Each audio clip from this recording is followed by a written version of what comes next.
We're here with Brian Stelter from CNN, and Brian, you better than anyone else covering media the way you do know what it's like out in the world today, in America today, covering not just the Trump administration, but current events in general. How tough is it out there?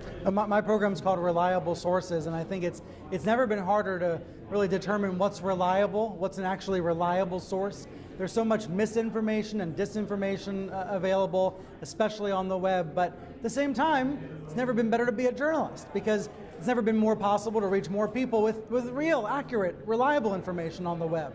It's kind of like the best of times and the most unpredictable and confusing and complicated of times. But I see journalists making the most of it right now and meeting this extraordinary moment, trying to cover the Trump administration and all the rest of the changes in society every single day.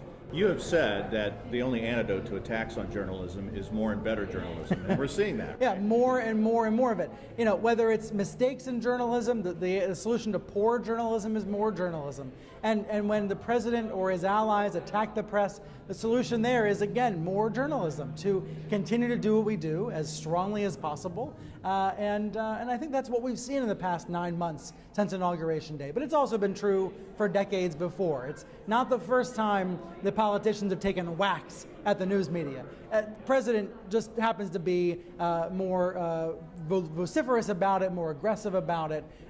But this is, I suppose, a new normal for the news media that journalists are adjusting to. Well, other than just keep doing what you're doing, what advice do you have for RTDNA members and other journalists who are working every day in local towns across America? I think we do have to recognize that the anti-media attacks from the president and others are a form of poison. They do trickle down and have an adverse effect on our profession because they cause some people to distrust what we do. So that means we've got to redouble and triple our efforts to win people's trust. That just doing the bare minimum is not enough, that we've got to work harder to win people's trust. So I think we have to recognize that, not be in denial about the impact of his fake news claims on Twitter. At the same time, we can't let it be a complete distraction from what we do. And I don't think journalists are letting it be a distraction.